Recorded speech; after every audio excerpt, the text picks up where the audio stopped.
All right, awesome.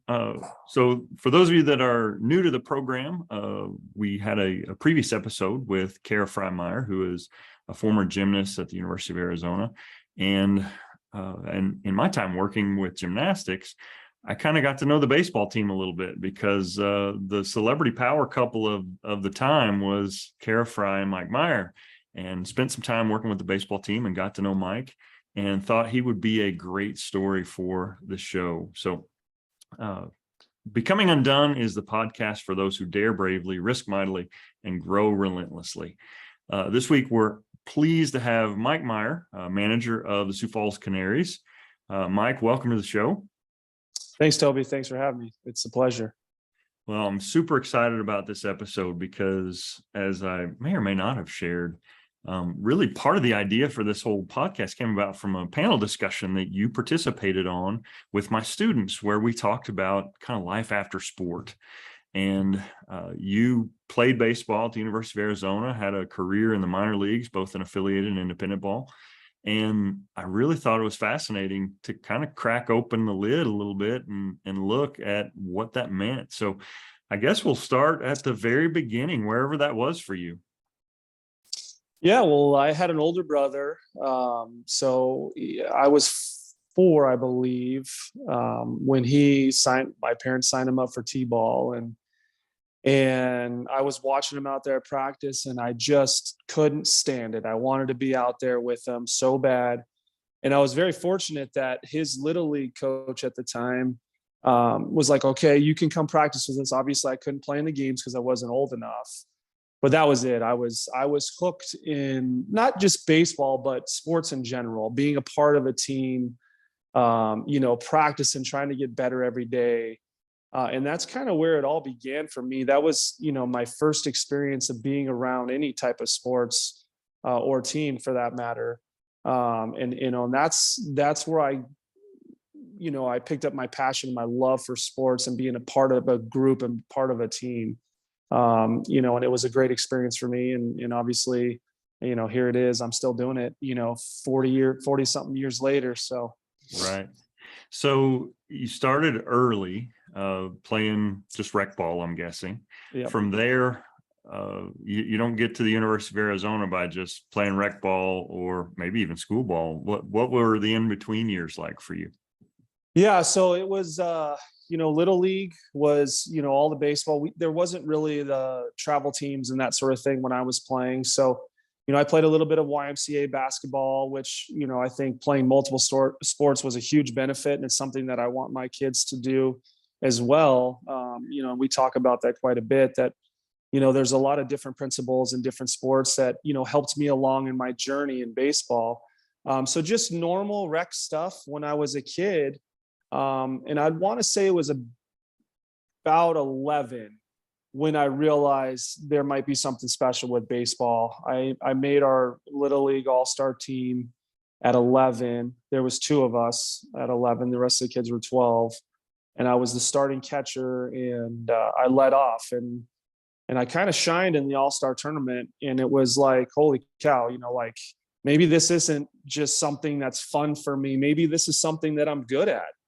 And that's kind of where I think that was the time when I realized if I start putting in a little bit more work, and, I was always working hard, but it was more because I loved it.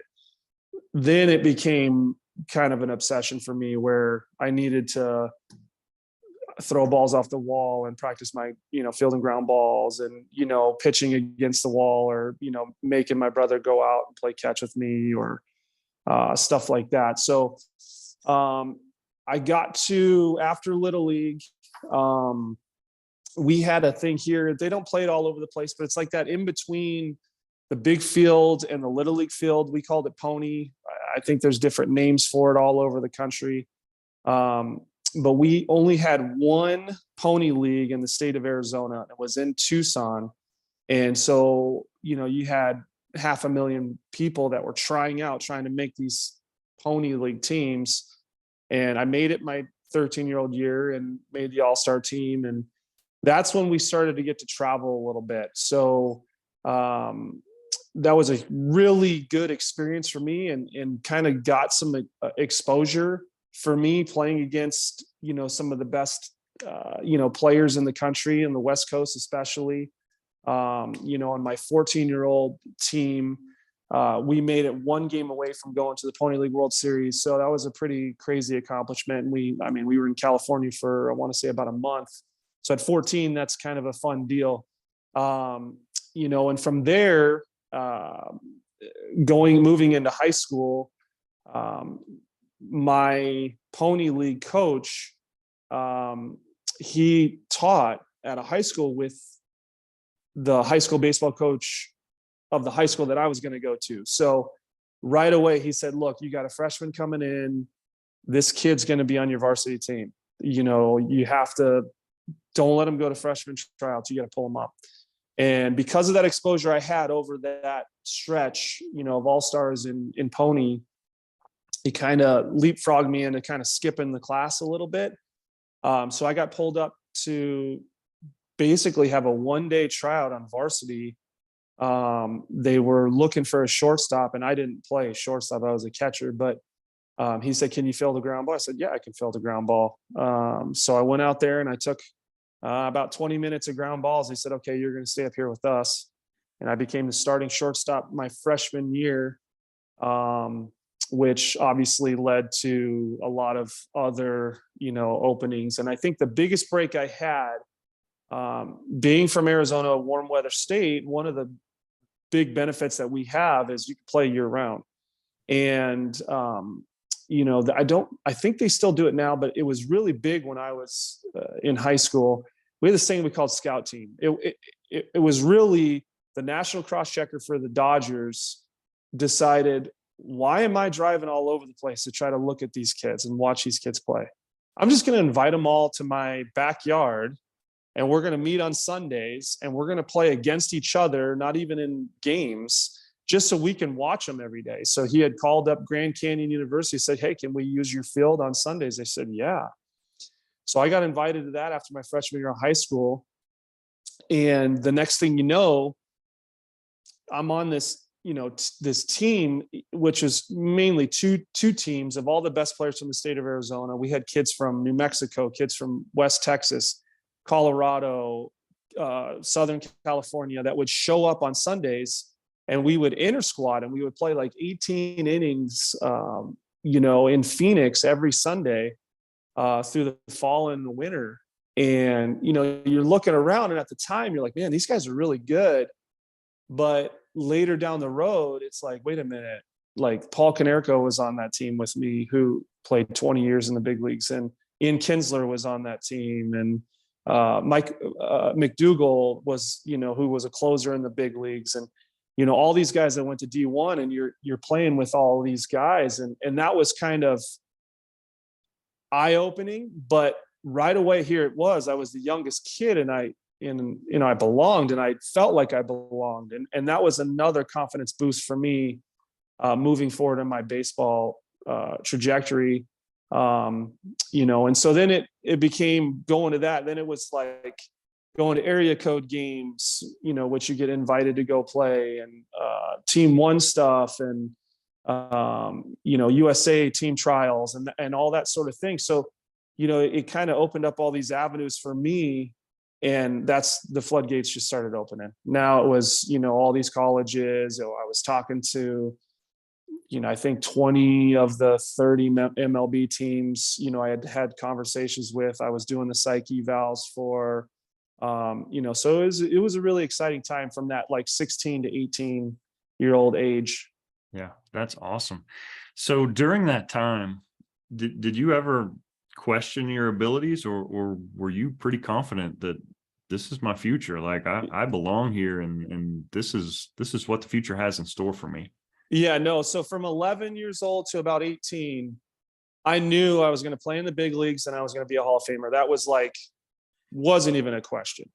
Never once was even a thought in my mind that it wasn't going to happen, just because really every hurdle I leaped with ease, and I immediately belonged at that level with the best of the best at that level. And really almost every level, and I'm trying to think back, I don't really remember a time where I wasn't the best player, not only on the team that I was on, but in the game that I was playing. And playing against, guys that had, 15, 20 years in the big leagues later on, I really feel like I was better than all of those guys at that age and that age level.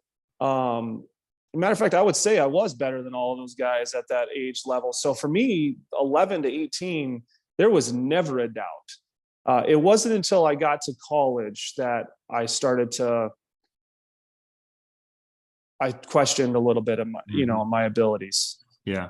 And to some that may sound like arrogance, but when success comes early, like you're just reading other people's reactions, what coaches are telling you, the stats. I mean, baseball is a stats driven sport. If you're leading off as the youngest kid on the team, I mean, that's just, and playing shortstop, like you're the best athlete, you're the best hitter. Everything about the feedback you're getting is telling you this trajectory you're headed on, and the sky's the limit. So I'm curious. So you had an opportunity probably to go straight out of high school and enter the minor league system, but you chose to go to Arizona. Talk me through that decision. Yeah. So I got drafted by the Dodgers in '96, my senior year of high school. And there was a big part of me that knew that was the path that I was going to eventually take. And I think, at the time, that was it. I was going to go pro. I was going to get started. I was going to, just get to the big leagues as quick as I could. So, that I could start making some of the big bucks and that sort of thing. But there was this other part of me where, growing up in Tucson, and a matter of fact, years later, after I was out of college, my grandmother had found one of those letters that, it's the first time you write a letter and you mail a letter to somebody when you're in school. And my letter to her was that I had been grounded and I couldn't go to Arizona baseball games, and that someday I was going to play for Arizona. And it was always one of those deals, watching Terry Francona and JT Snow and Trevor Hoffman and Scott Erickson come through Arizona. And, my dad used to take us out there quite a bit, that there was always something there where that was like our big leagues, because we didn't have the Diamondbacks at the time.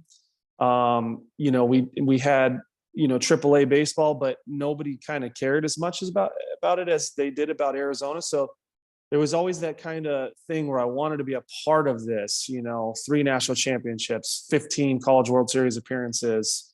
And it was like, this is kind of special. And so crazily, they kind of weren't recruiting me that hard. I was getting recruited everywhere else, but I think they always just thought I was going to go to Arizona if I chose to go to college. And some of the colleges were a little gun shy because they knew that I was going to get drafted and that I more than likely was going to sign. So I actually did an unthinkable. I verbally committed to Arizona State. And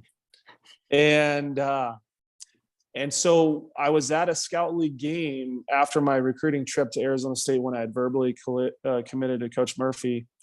And my dad saw Jerry Stitt, who was the associate head coach at the time for Jerry Kindle at U of A. And he said, "How does trip go?" And my dad was like, "Oh, it went really well. He's definitely going to go to Arizona State." And Stitter was like, "Well, don't let him do anything yet. Let me talk to JK." And so it's the following week, and we have that dead Sunday was the last day in dead period, and early signing was that Wednesday. And I mean, it was like, might have been 10 p.m. on Sunday, and I get the phone call at my parents' house, and it's from Kindle, and he said, "We're going to match Arizona State's offer."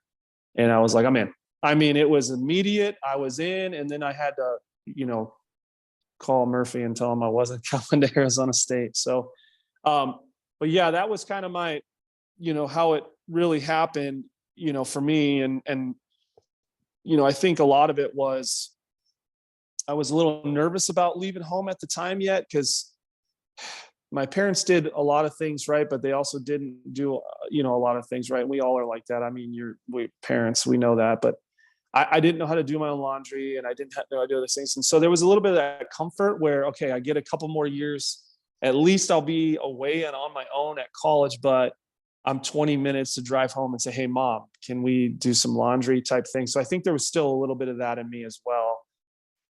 But ultimately I decided to go to Arizona instead of signing with the Dodgers. That's awesome. So for those that maybe don't follow college baseball as often, as an athletic trainer, I'm always impressed / maybe a little scared for the guys that had a chance to go and they come to college, and it's a risk. Like you're rolling the dice that I'm going to stay healthy. I'm going to get better. I'm going to increase my draft stock.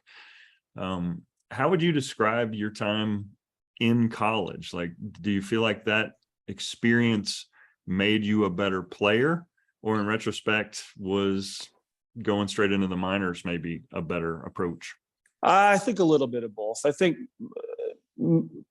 maturity wise, it was definitely it was better for me to go to college. My freshman year was the first time that everything didn't go according to plan. I wasn't doing well in school. I was failing out of school. I was just in over my head. My mom was not doing well physically. My brother and sister were dealing with some drug addictions. I was away from home, and it was the first time in my life where I wasn't the star. And there was a little bit of a pity party on my end. And I'm glad it happened in that environment where I had people that really generally cared about me, because the same things would have been going on if I would have signed with the Dodgers and I would have been in an organization where, excuse my language, they wouldn't have given a shit about me, and I would have just been lost, and I don't know where I would have been. So I was very fortunate to have that moment, and all that stuff that was kind of felt like it was piling on, and I started questioning everything, to be at an institution where they did care and they worked me through it and they got me help, to give me some study habits. And Kathleen Gabriel, I mean, she saved my life, really. She put me in the CATS academic program and gave me some skills that I had never learned, and I kind of just skated through school because I just didn't think that school mattered, because I was going to play in the big leagues. Right. And so that was a huge flip, and the next thing you know, I became a great student. And Stitter and Bill Kinneberg, part of the coaches at Arizona, they stuck with me and kind of worked me through some of that stuff. And my teammates were great, and helped me through. And kind of some of the older guys, Eric Mattern and Colin Porter, they kind of pulled me along and made sure that I was showing up to class and that I was, coming to practice. And, but I think also the other thing too, Toby, was having so much success as, younger, in that younger age. I thought I was kind of putting in the work, but when you get past that section, it really, I didn't have that motivation, because I just showed up and I was the best. And so I went to practice and I was working all the time on my craft, but I wasn't really pushing myself, physically and mentally. And that was really the biggest lessons I learned at Arizona was, all right, I got to put in a little bit more work. It was the first time I really got in the gym and started doing stuff. I worked with a speed coach to try to get one step quicker. And, a lot of the stuff that I just showed up and I was like, whatever, it doesn't really matter. I'm better than you and let's go, type thing. So, hindsight, obviously, I think for my career, maybe going to the Dodgers would have been better, but I think a lot of the life lessons and stuff that I went through, I'm really fortunate to be at the University of Arizona. No, agreed. I think for a lot of listeners that maybe weren't around or didn't pay attention to college baseball, it was really a different game than the major league game back then. I mean, you guys were swinging what, drop fives? Like, I mean, it was insane, the difference between wood bats, and I mean, a 20-19 game was pretty typical in college. Yeah. Do you feel like anything about that season in college baseball changed who you were as a hitter or who you were as a player, or eventually you pitched? So yeah, I mean, you're right. It was a lot different, and it was kind of scary and dangerous. I can remember my freshman year, we were playing a really good UCLA team, and they had a couple of guys that went pretty much straight to the big leagues after that. But one of their pitchers, Jim Parquet, we called him Jimmy Butter. He left-hand pitcher. He went straight to the big leagues after that. And I think he had like a 5.5 ERA. And we were like, wow, this guy is unbelievable. He's got a 5.5 ERA. He's the best pitcher alive, because it was just, I mean, 20 to 18 was the standard score with the drop fives.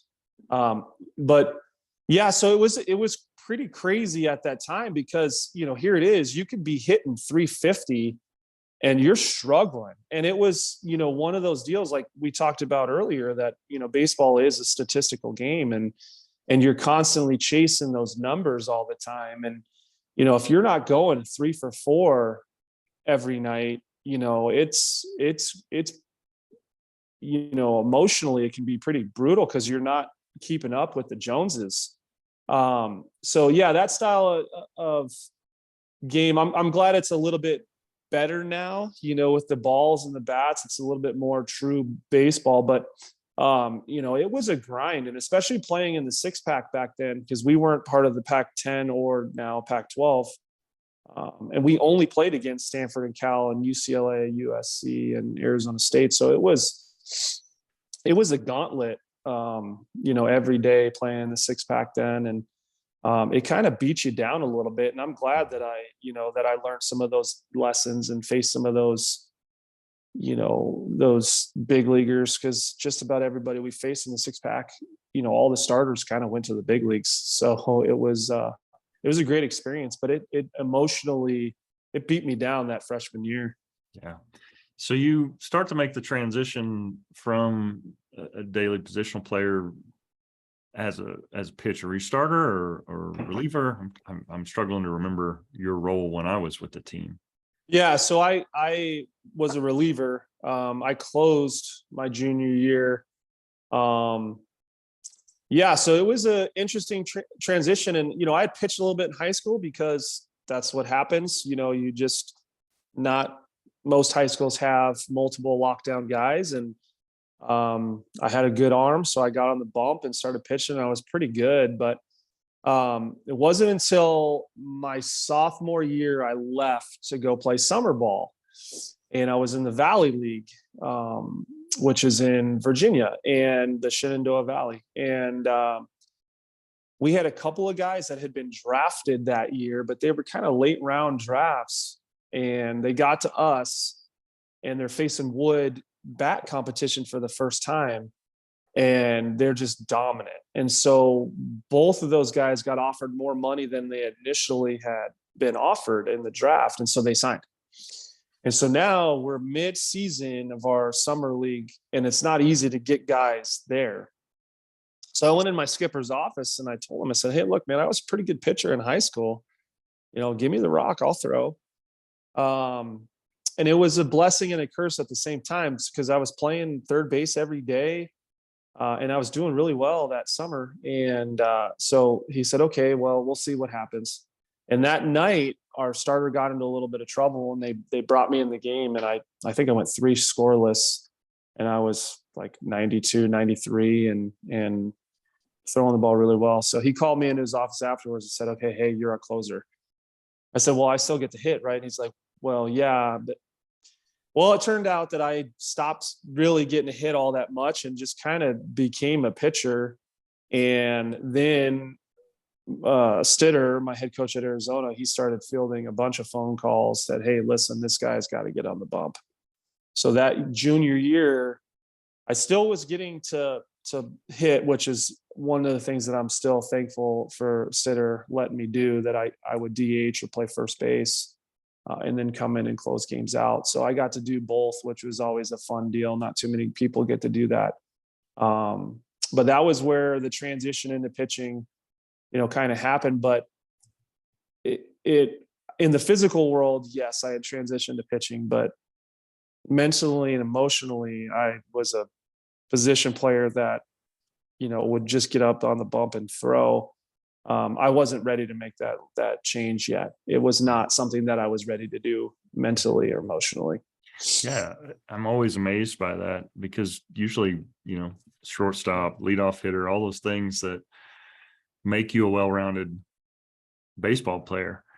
Well, pitchers, oftentimes in the college setting, they were those at their high schools, and making that transition, for some, like they run to it, and others, like they fight, like, no, let me hit. Like they always argue with their manager to say, no, I have the ability.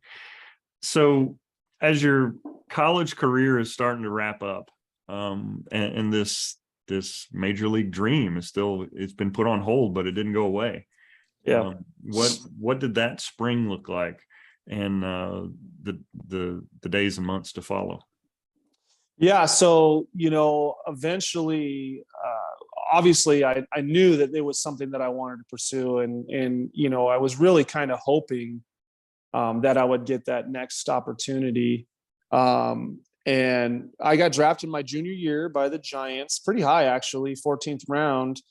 And I was really excited about it. But Toby, there was this young lady that had grabbed my heart, and I had promised her that I would drive her back to Pennsylvania, because she was going to spend the summer there and train, and meet the rest of her family. I'd met her mom before, but meet the rest of her family, and I'd stay for a week, and then I'd fly back. And honestly, I had not had a break from baseball since I was 4 years old, and I just kind of wanted to just take a couple of months and just forget about it. I needed a flush. I needed a break, especially transitioning to pitching. So I turned the Giants down, and I said, no, I'm going to go back for my senior year. I think it's important for me.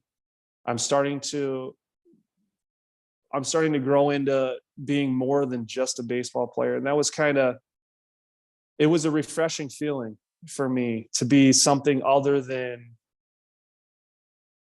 just Mike, the baseball player, and identifying as Mike, the baseball player. I was now, in this pretty serious relationship. I was doing well in school. I was kind of finding my voice, in my classes, and in our friend group that we had at McKell High School, which people that aren't familiar, all the athletes at the U of A were all their locker rooms were in McKell Center, which is the basketball arena. So it was kind of like a high school, and so I was enjoying that part of my life. And so I just wanted to have a little bit of a break. Went back for my senior year. Didn't go that well for us as a team. But I had a really good year, and I got drafted by the Cardinals.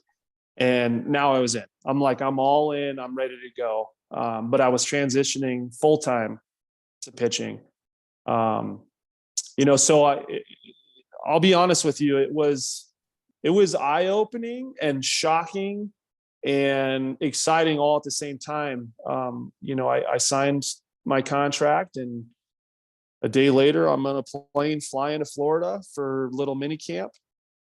And people that aren't familiar, they have extended spring training. So basically, younger guys that don't make a full season club, they stay in spring training until that following year's draft, and then they split to their short seasons. So there's about a 10-day mini camp for all the new guys that get drafted before the short seasons start, and they only play 72 games, I think it was, instead of 140 that you play in a full season. So I get there, and all excited and meeting some of the new guys, and we walk out on the field that first day, and the extended guys are already playing a scrimmage game. And you walk out there, and we kind of walk behind, and I'm seeing all these 17, 18-year-old Latin guys throwing 97, 98. And it's like, whoa, what did I get myself into? And it was like, how in the world am I going to compete with these guys, that are throwing rockets? So that was another little bit of a, jolt, and you take a step back and, okay, all right, what do I got to do to belong here? And so it was a little bit of a culture shock that first day, I'll be honest with you, but you kind of just take a step and let's figure out how we can get through this. Did you ever have that realization that this is what 11-year-old Mike had dreamed of when you held that bird on bat jersey in your hands in front of the locker? Talk me through that. Yeah, I think it wasn't that first year because, you're in extended spring training. There's nobody around. Then you go to a short season and you're playing against a bunch of kids that are not good at baseball. They're just very athletic. And the baseball was pretty poor, significantly worse than the baseball that I was playing in the six pack. And so it loses a little bit of, that shine. You're like, okay, yeah, you're playing professional baseball, but you're playing against high school kids and, guys that are extremely talented, but are not very good at their craft. It was that first spring training, Toby, when I showed up to that first spring training and you get there and you're wearing that Cardinals jersey with your name on the back, and you're in the locker room and you're looking and you see Mark McGuire walk by, and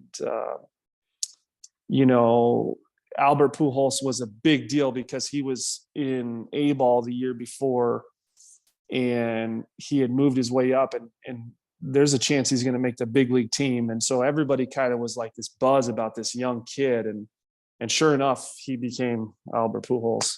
So you see some of these guys, and it's like Jim Edmonds and whoever, and it's like, all right, here it is. I'm here. And those guys are right there.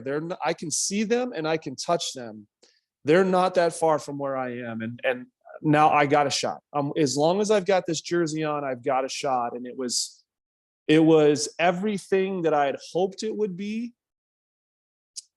And some other things that, were super stressful and sucked a little bit of the fun out of it at the same time. But all my time with the Cardinals, there was only one thing, there was only one experience with the Cardinals that was just devastating. And I never had to go through it, but everything else was just an exceptional experience for me. And it was fantastic. So for those maybe not familiar with minor league baseball, there's really kind of two paths, and someone ascends, maybe you level off, or you go another route. And in addition to organizations like the Cardinals, Major League Baseball with their entire farm system, there's independent ball. Mm-hmm. And so you bounced around in affiliated ball for a little bit, right? Mm-hmm. And then ultimately made the decision to continue your career in an independent league. So, I mean, I'm stammering and stumbling here. This will all be edited out, but I'm just curious, like when those calls are made or when that meeting occurs with the manager, what's your thought process? Like, I'm going to double down and I'm going to make this happen, or here we go again. Like, and maybe it was different every time. I don't know, but I think for people who struggle with adversity, there's really two directions. You either fall apart or you fall together. And what was that process like for you? Well, I can tell you it all stems from that first real devastation of my life, baseball life. So it was my third year with the Cardinals organization, and I was in high A, and I was actually pitching fairly well. I had one bad outing where I gave up 7 runs in 1 inning with 2 outs, and that was all of my numbers. My ERA was terrible. My hits were terrible. All of my peripherals were bad because of that one outing. But the other 11 outings I think I had that year were really solid. But we had got a new farm director and new people in our front office, and they were kind of cleaning house and bringing in some of their people. And that happens. It's part of the game. So we're about halfway through our season in 2002. I was in the Carolina League, and this guy shows up in our clubhouse, and he's a pitcher. And I go, damn. And I kind of told some of my buddies, like, I think I'm done. They're like, what do you mean? You've been throwing the ball really well. I go, no, dude, for some reason, I'm getting this feeling it's me. So we play that night. We go back to the hotel. Next day we get there, and I'm like halfway getting changed. I got my sliders on, no shirt, and our hitting coach comes in, Trick Steverson, and he says, hey, Meyer, Skip wants to talk to you. So I get pulled into his office. He's, the whole scene from Bull Durham and that sort of thing, where he's like, listen, this is the toughest decision that, manager has to make. And, now being a manager for 6 years, I've done this many a time. So I've been on both sides, but he's like, it's not my choice. If it was my choice, it would be a couple of these other guys that don't work as hard and don't, care as much as you do, but that's not my choice. And so he goes, but the Cardinals, they released you today. And so I was like, okay, that's fine. He said, but a good friend of mine manages an independent baseball. And at the time I'm like, I'm never going to play independent baseball. Why would I play? If these guys were any good, they'd be unaffiliated. But part of me was like, you know what? I'll listen to what he has to say. I said, okay, well, where is this team? And he says, Allentown. Boom. Light bulb goes off, and I'm like, holy crap, that's like 25 minutes from where Kara is from. So I'm thinking, all right, maybe this isn't so bad. But I go into the clubhouse, and everybody's staring at me, and I had about 12 guys that I was like super, super close with. And, I walk in there and boom, I just tears start flowing, and I'm devastated because I knew that my time in baseball wasn't over because I wanted to keep playing, and I'd already committed to playing that season, and we're halfway through the season. So I might as well go and play in Allentown and keep this thing going. But I knew that I would probably, more than likely, I'd never see these guys again, and we used to kind of say in spring training when guys would get released, it was like they were passing on because you would never hear from them again. And so that was, the emotional roller coaster that I had, grinding with these guys for the last 3 years. And then all of a sudden like that, it's over. But that's how I got my foot into independent baseball. Was that my manager at the time happened to be friends with Darrell Evans, who was managing in Allentown, and which happened to be 25 minutes from Kara's hometown. So I played that year in indie ball, and I don't know that I would have kept playing that much after that. I had a tremendous experience. I got there, and in the first day I look around the clubhouse, and it's like, wow. I played against these guys, before, and that guy was in the big leagues last year, and that guy's been in AAA, and these guys are good, But I was fortunate enough, I got signed by the Diamondbacks after that season and got invited to spring training. So that kind of was another, like a jolt of energy, a 5-hour energy drink. Boom. Okay. Now I'm motivated again to get myself in better shape and be better and be more prepared and learn from all the mistakes I made with the Cardinals so that I'm ready to go with the Diamondbacks and I make this one count. So they were every time I jumped back into indie ball was a little bit different, but there was motivation behind each and every one of them. So I go to the Diamondbacks, I throw the ball so well. I'm the last guy to get cut on the last day of spring training. But that's okay because it's on to the next. And so I had been a reliever that whole time, but my skill set and in my heart, I knew I need to be a starter. Like I'm a starting pitcher at heart, and my stuff being a power sinker guy, like I need to be in the rotation somewhere. And so I took a huge leap and I went to this really bad independent league that, I'd been around for like a year, and everybody that I knew was telling me it's going to fold. It's not going to make it through the season. but I chose to go there because they were the only ones that were going to give me the opportunity to be in a starting rotation.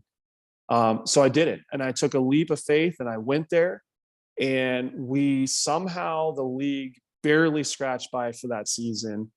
I mean, I completely dominated that year. I led the league in 6 different categories, and we ended up winning the championship. So it ended up being a great experience. I learned probably more in that year than I had learned the previous 3 years, 4 years, just because now I'm facing guys for the second, the third, the fourth time through the lineup. And so I had to evolve and adapt as a pitcher, and the learning curve was so much faster being in that rotation. And again, I got picked up by Tampa that year. And so there was now, okay, look, I got motivation. I'm going to spring training, but now I'm in a starting role too. So it's completely different trajectory than I was before.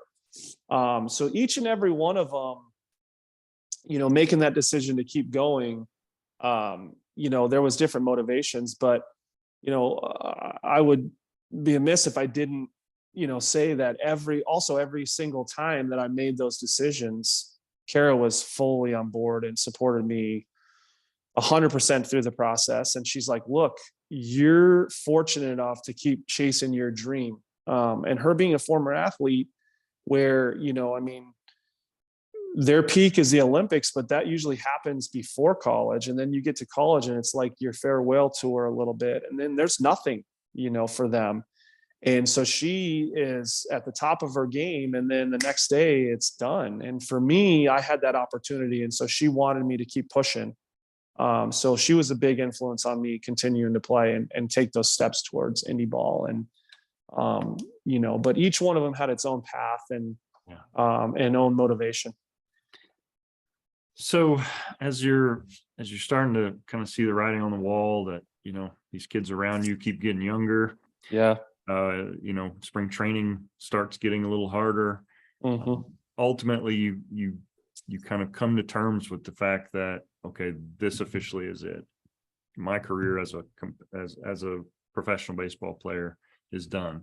Who Mike was since 4 years old, that chapter's closed.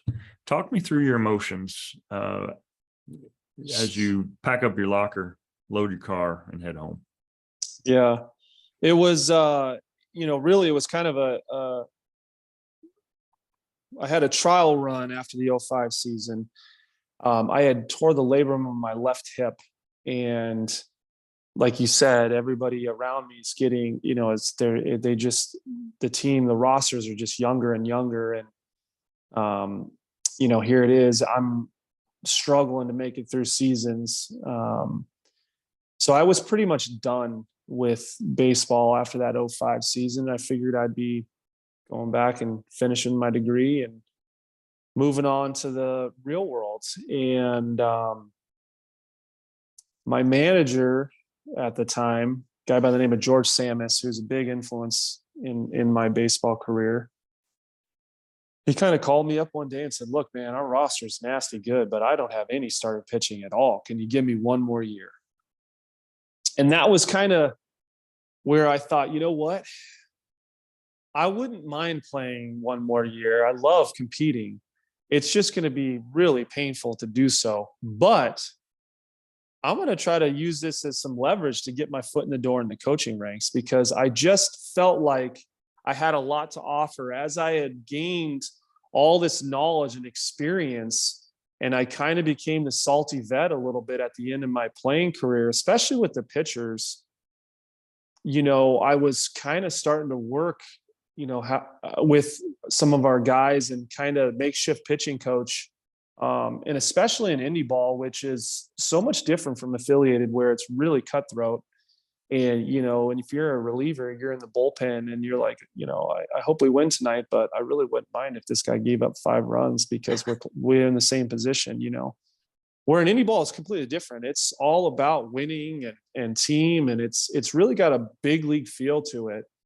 So here it is. I'm trying to coach our young guys through some of this stuff and some of the trials and move them along, because I need them for my individual success and our team success.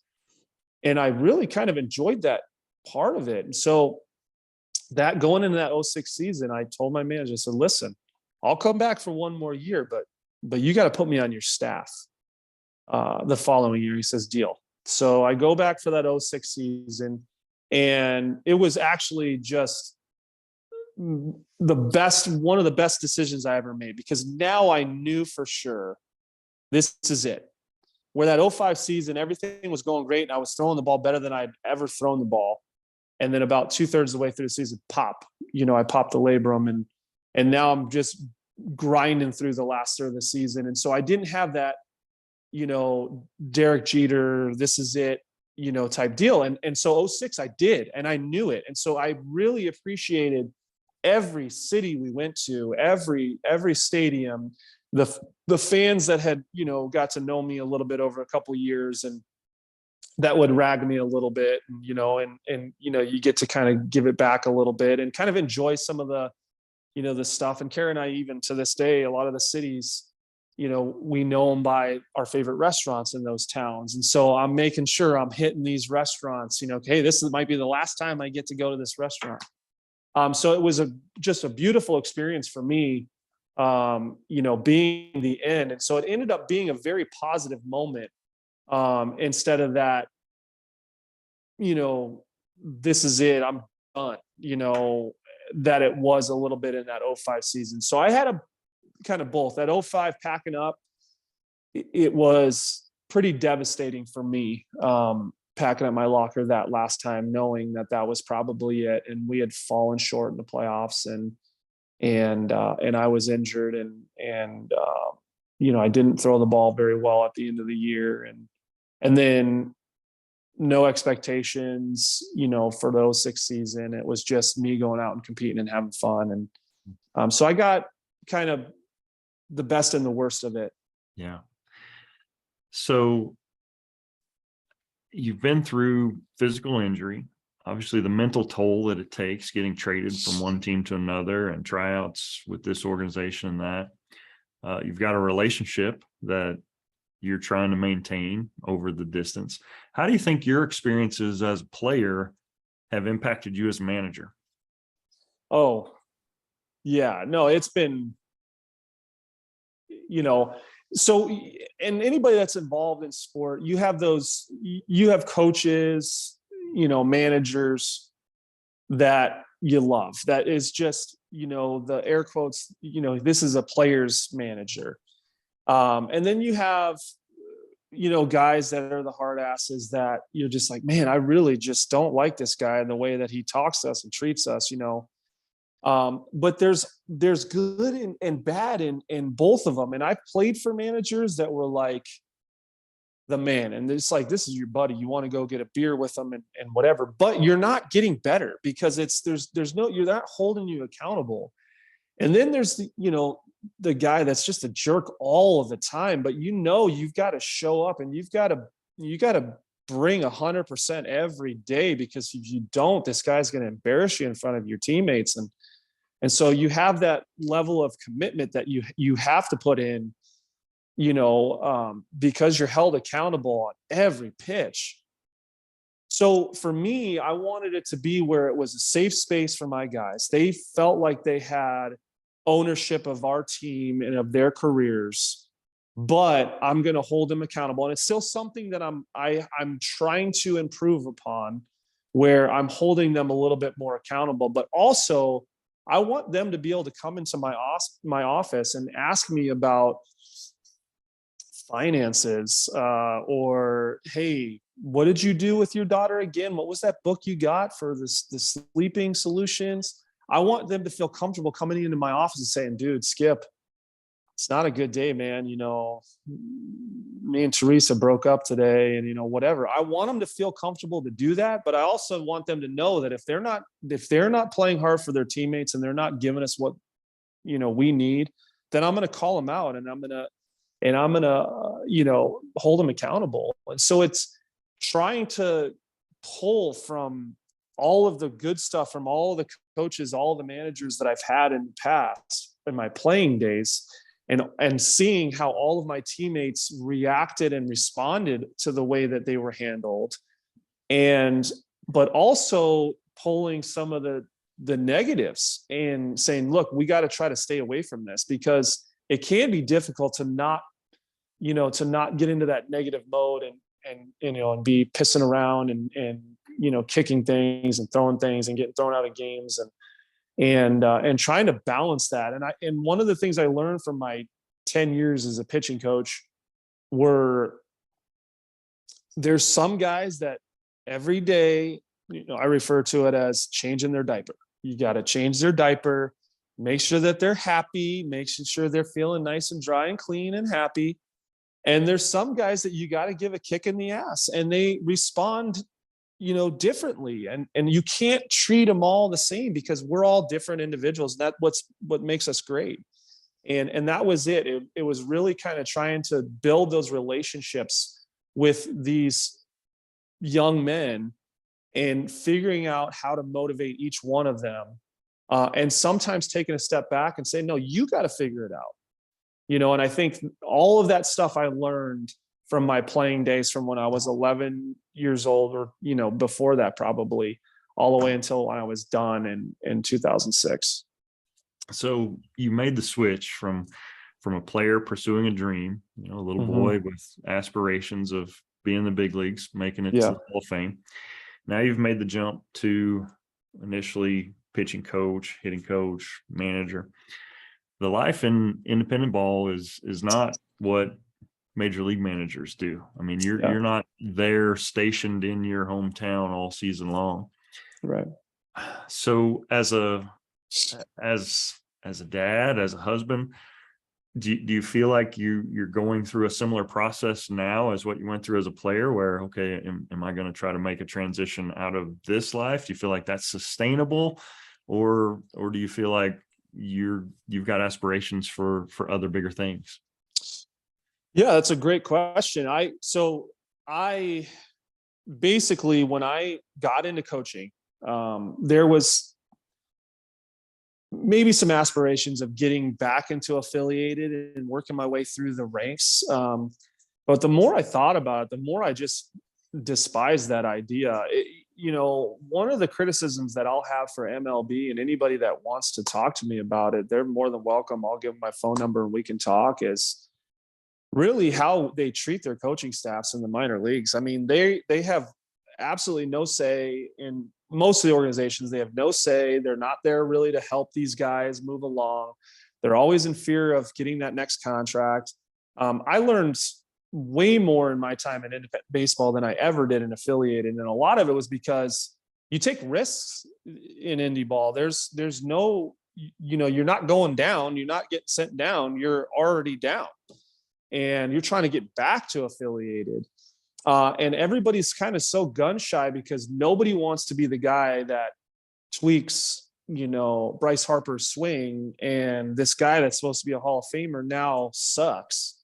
So you might see some things and they go through struggles, and really the motto in affiliated minor leagues is the cream always rises to the top. So it's just, you let them play, and the pitching coaches punch their little clicker and they tell you what your running is for the day, and they stand behind you and say, good, and that's it. And so you don't get better unless you do it yourself. And, but in independent baseball, it's completely different and full autonomy. And you just, like if you see something, you say something, and you're more hands-on and you're shaping and molding. And that's why you see so many guys that get it released out of AA or high A or whatever, that go to independent baseball, and they have this huge initial leap in their production. And a lot of times, a guy like a John Brebbia that some people may be familiar with, I had him for 2 years. And in that first year, we made a minor mechanical adjustment. And he went from being 90 to 93 to 95, 97. And he's now spent the last 6 years in the big leagues with the Cardinals and the Giants. And he led all of Major League Baseball in appearances this year. And this is a guy that got thrown away by the Yankees, and he never made it out of A-ball.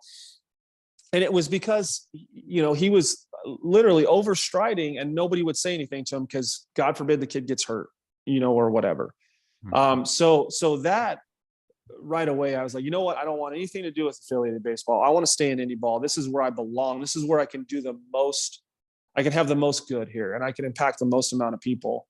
And then my goal and my dream, and it still is my dream, was to finally build my resume enough that somebody would entrust me with their organization and make me the skipper, which I'm so thankful for Sioux Falls and my initial owners and Mark and Tom and now Twan and Brian, that they gave me that opportunity to be the manager so that I could create this environment that would have been the dream environment for me as a player, and where I felt like I could grow and learn and mature as a player and become the best version of myself. And ultimately, that's my main goal, is to create an environment where these guys become the best versions of themselves. Because I think if we can do that over time, we create sustained success, as opposed to what usually happens where results are the only thing that ever matters. And sometimes the process and the approach and the plan get thrown by the wayside. Mm-hmm. And I don't want it to be that way. I want it to be where we're focusing on these people as individuals first, where they become the best versions of themselves, not just in baseball, but in life in general, as boyfriends, as husbands, as fathers, as citizens and community leaders. And so that's where my big leagues now is turning Sioux Falls into the mecca of partner league now, Toby, because we're now partnered with MLB. Gotcha. So partner league baseball, and so that I can get these guys and we can, rehab them or whatever you want to call it, and then get them to the big leagues. Yeah, that's fantastic. I think the coaches you've experienced, certainly I understood, when you mentioned Kathleen at U of A, I mean, there's just so much culture that you got to experience as an athlete. And it's just natural that those things that benefited you want to turn around and give back to athletes now in your care. Interesting thought exercise here. If you had a chance to sit across, you're Biff Tannen and you hopped in the DeLorean and you get a chance to give 11-year-old Mike 2 pieces of advice, and you're staring right at little Mike, precocious star of the team. What do you tell him? So I would tell him, number one, don't let baseball completely consume every aspect of your life. That would be the number one piece of advice I would tell him. The second one would be, don't take anything for granted. And I think that was the one real mistake that if I could go back, I think I would kick myself and say, look, man, you have the world in the palm of your hand, and you're going to have the opportunities to experience so many things that most people would never dream of. Don't take it for granted. Enjoy every moment of it. Put in the work. When it's baseball time, put in the work. When you're in the gym, put in the work. Don't just go through it and say you did the reps. Do the reps. Put in the work for whenever it's business time, and you're on the field or you're in the gym or whatever. But also be able to take a step back and enjoy all these things that you didn't even know were out there. And it's something that I'm doing now later in life. Obviously, having kids changes everything. But little things like, my wife makes fun of me quite a bit, and she'll make sure she tells everybody, that we see when they come over or whatever, that I love flowers. And it's something that, when I was a younger me, I just walked past people's gardens and whatever, and didn't even think anything of it and whatever, or just stop and turn and look around. But I live in one of the most beautiful places in the world, in Arizona, and it's every day is like, vacation day. It's unbelievable.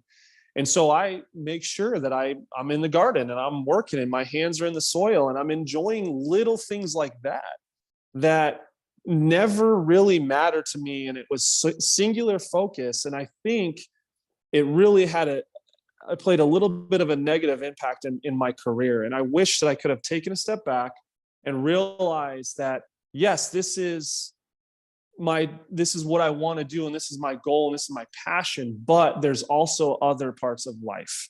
And I think if you were to talk to a lot of people in, whatever field they are in, science or business or whatever, they've had similar experiences where it becomes so consuming that relationships, things that might bring you joy, they just go by the wayside. And that's one thing that I wish I could really go back and enjoy all the moments that I got to have. Yeah, absolutely. That's great stuff.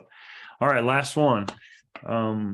The whole theme of the podcast is sometimes bad stuff happens and we fall apart. We feel like we're undone. Other times we realize that there's a goal ahead and we're not yet finished. We're undone. So what for Mike remains undone? Yeah, I think for me, it's again, I've been working now in my 23 years in professional baseball, and the goals have split and splintered and changed, but ultimately they still all remain the same. And that's getting to the top. And I want to be at the top, and I still want to be at the top. And it doesn't necessarily mean results like winning championships or becoming the all-time winningest manager in partner league history or, whatever. That's not what I mean. But I mean, I want to be somebody that impacts it positively. I want it to be one of those deals where I impact so many people out there that then can go out and be leaders in their communities. And that's it for me. Like, I'm getting a little bit of emotional, so I apologize, but having good role models and good leaders in your life is so important. And every day I strive to be one of those. And that's my goal. Yeah, that's great stuff.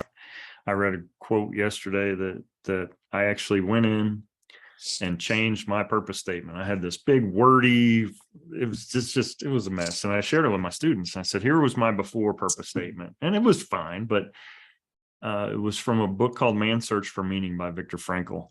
And this guy lived through the Holocaust and ends up writing a book about searching for meaning. And he says his meaning in life is to help other people find theirs. And I'm like, that's so succinct. And it's so perfect. Like, my purpose in life is to help other people find theirs. And you're dealing with, what's the youngest guy on your roster? 22, 18, usually 22 to yeah. 26, 27. I mean, these are guys with the future ahead of them. They're husbands, they're fathers, they're going to be coaches, they're going to be businessmen. And you get a chance to speak into their life for whether it's a season or 2 or 3. Yeah.